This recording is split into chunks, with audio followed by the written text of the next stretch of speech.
Hello friends, Radhe Radhe. આજે આપણે બનાવવાના છીએ એકદમ સ્વાદિષ્ટ બોમ્બે સ્ટાઇલ વડાપાઉં, જે બહારના સ્ટોલ જેવા ટેસ્ટી, મસાલેદાર અને ક્રિસ્પી વડા સાથે તૈયાર કરીશું. તો આ વિડીયોને અંત સુધી જરૂરથી જોજો. અને આ વિડીયો જોતા પહેલાં અમારી ચેનલ સબસ્ક્રાઇબ ન કરી હોય તો પહેલાં જ સબસ્ક્રાઇબ કરી લો. અને હા, બેલ આઇકન જરૂરથી દબાવજો, તો તમને ઘરે બેઠા જ આવી નવી રેસીપી ઇઝીલી જોવા મળી જશે. તો ચલો હવે જલ્દીથી રેસીપી સ્ટાર્ટ કરીએ. સૌથી પહેલાં આપણે વડાનું સ્મૂથ બેટર તૈયાર કરીશું. એના માટે એક બાઉલ લઈ લઈએ. બાઉલની અંદર આપણે જે બજારમાં મળતો પેકેટવાળો ચણાનો લોટ લઈ લઈશું. હવે સ્વાદના એકોર્ડિંગ મીઠું એડ કરી લઈએ, થોડી હળદર, થોડો અજમો એડ કરીશું. આવી રીતે હાથની મદદથી મસરીને એડ કરીશું, જેથી ફ્લેવર મળી આવે.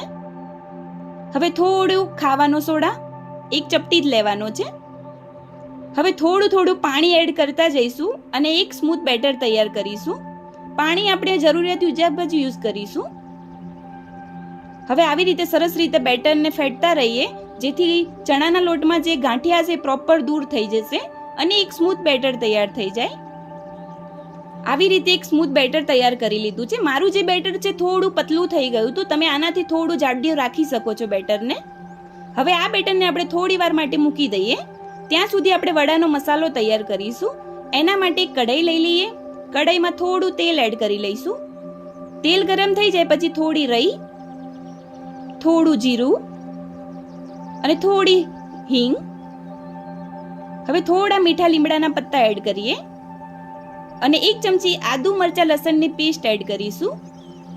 હવે સરસ રીતે આદુ મરચાની પેસ્ટ છે એને શેકાવા દઈએ. હવે જે આપણી પેસ્ટ છે પ્રોપર રીતે થોડી શેકાઈ ગઈ છે. હવે એની અંદર આપણે થોડી હળદર એડ કરી લઈશું અને હળદરને પણ પેસ્ટમાં શેકી દઈએ. હવે પેસ્ટ પ્રોપર શેકાઈ ગઈ છે. એની અંદર હવે બોઇલ કરેલા બટાકા એડ કરીશું, આવી રીતે હાથની મદદથી. હવે જે બટાકા છે એને સરસ રીતે મિક્સ કરી લઈએ. આવી રીતે આપણે ધીમે ધીમે હલાવીને પ્રોપર બધા મસાલા બટાકામાં ભળી જાય એવી રીતે મિક્સ કરી લઈશું. હવે ઉપરથી આપણે સ્વાદ એકોર્ડિંગ મીઠું એડ કરીએ અને સરસ રીતે મિક્સ કરી લઈશું મસાલામાં.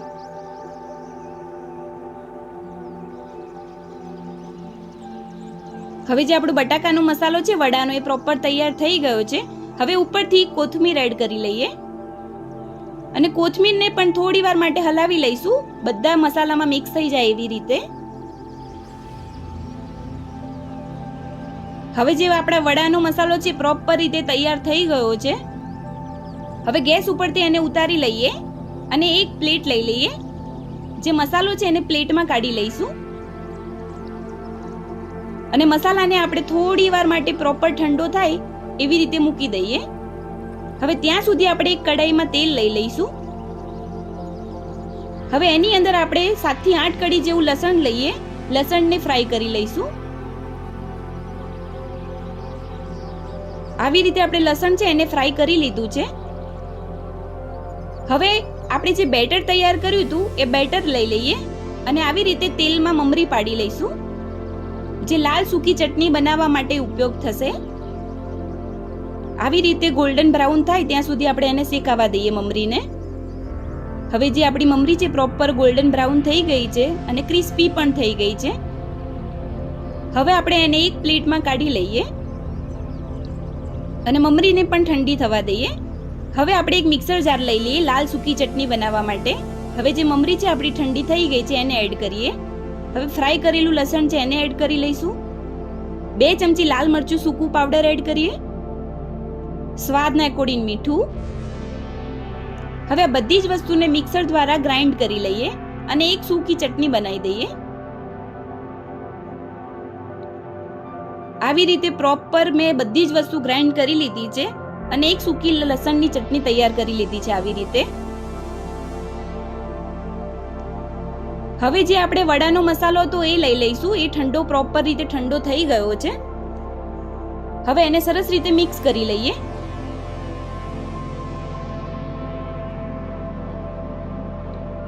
હવે આવી રીતે આપણે નાની સાઈઝના એક વડા તૈયાર કરી લઈશું.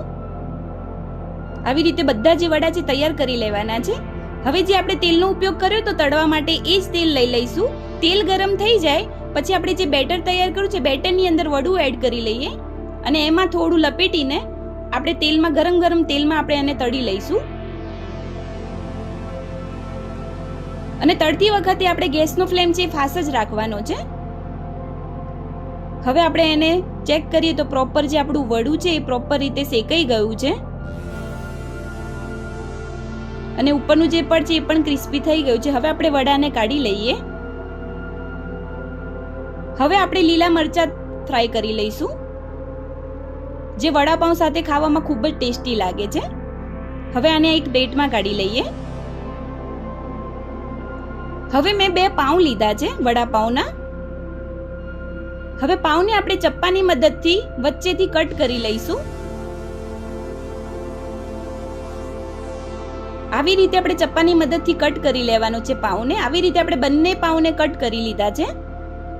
હવે કાપેલા પાઉંને ખોલીને આપણે એની અંદર ગ્રીન ચટણી લગાવીશું. આવી રીતે પ્રોપર ગ્રીન ચટણી લગાવી દેવાની છે એની અંદર. હવે જે સૂકી લાલ લસણની ચટણી છે એને લગાવી દઈએ. હવે જે વડું તૈયાર કર્યું છે આપણે એ વડું મૂકી દઈશું. હવે ઉપરથી લાલ સૂકી ચટણી મૂકી દઈએ. 1 લીલું મરચું મૂકી દઈશું. તો મિત્રો તૈયાર છે આપણું ગરમા ગરમ બોમ્બે સ્ટાઇલ વડાપાઉં. આવી રીતે બંને પાઉં તૈયાર કરી દઈશું વડાપાઉં. હવે આપણે એક પ્લેટ લઈ લઈએ. પ્લેટની અંદર ગરમા ગરમ બોમ્બે સ્ટાઇલ વડાપાઉંને સર્વ કરીશું જે ખાવામાં ખૂબ જ ટેસ્ટી લાગે છે. તો તમે પણ એકવાર જરૂરથી ઘરે ટ્રાય કરજો તો તમને ઘરે બેઠા જ બોમ્બે સ્ટાઇલ વડાપાઉં મળી રહેશે. હવે ગાર્નિશ માટે થોડું સાથે લીલું મરચું મૂકી દઈશું. તો તમે પણ જરૂરથી આ ટિપ્સ સાથે ટ્રાય કરશો તો તમને ઘરે બેઠા જ બોમ્બે સ્ટાઇલ વડાપાઉં મળી રહેશે. તો મિત્રો તૈયાર છે બોમ્બે સ્ટાઇલ વડાપાઉં. તો તમને આ વડાપાઉંનો વિડીયો કેવો લાગ્યો એ કમેન્ટ જરૂરથી કરજો અને વિડીયોને લાઈક અને તમારા ફ્રેન્ડ્સ ફેમિલી મેમ્બરમાં શેર કરજો અને અમારી ચેનલ સબસ્ક્રાઇબ કરવાનું ભૂલતા નહીં. તો હવે ફરી મળીશું નવી રેસીપી ટિપ્સ સાથે. રાધે રાધે.